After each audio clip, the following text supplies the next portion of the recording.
नमस्कार, लोकसंदेश न्यूज चॅनलमध्ये आपलं स्वागत आहे। एकनाथ शिंदे काँग्रेसमध्ये जाणार होते। संजय राऊत यांचा मोठा दावा। दिल्लीत अहमद पटेलांना भेटले होते आणि पृथ्वीराज चव्हाणांना याबद्दल विचारा असं आव्हान।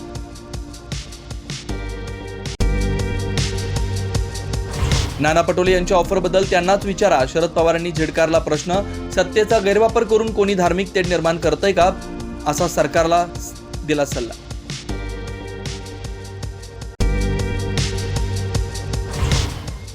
आपली वाचाच गेली। शिंदे आणि अजित पवारांना सोबत येण्याच्या नाना पटोले यांच्या ऑफरवर संजय राऊतांची प्रतिक्रिया। तर राजकारणामध्ये कोणीही दुश्मन किंवा दोस्त नसतो, वड्डेटीवारांचं मत।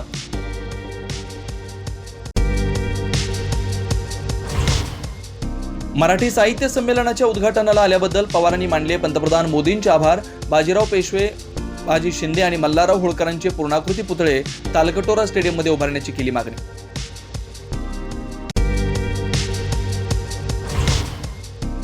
काही लोकांनी सत्तेचा गैरवापर करण्याची भूमिका घेतली आणि त्यांचे बीडमध्ये दुष्परिणाम। शरद पवारांची बीडच्या परिस्थितीवरून टीका। बीडमधल्या सगळ्या गंभीर लोकांना मोठं करण्यात पवारांचाच हात। अंजली दमाणे यांचा हल्लाबोल।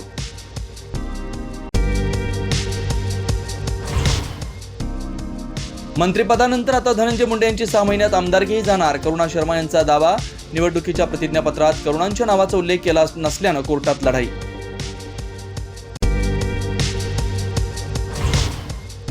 सतीश भोसले उर्फ खोक्याला घेऊन पोलीस गुन्हा घडलेल्या ठिकाणावर दाखल। पुण्यात वापरलेला हत्यार आणि गाडीचा शोध घेण्यासाठी पोलिसांकडून तपास सुरू।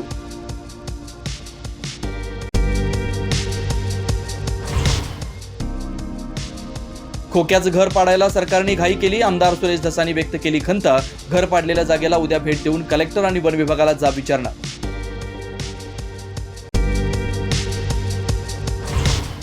कोर्टाने नोंदवलेलं निरीक्षण योग्यच। कुणाला कोणत्या कोर्टात जायचंय जाऊ द्या, माणिकराव कोकाटे यांचं आव्हान। तर कोकडे यांच्या निकालाविरोधात हायकोर्टात याचिका।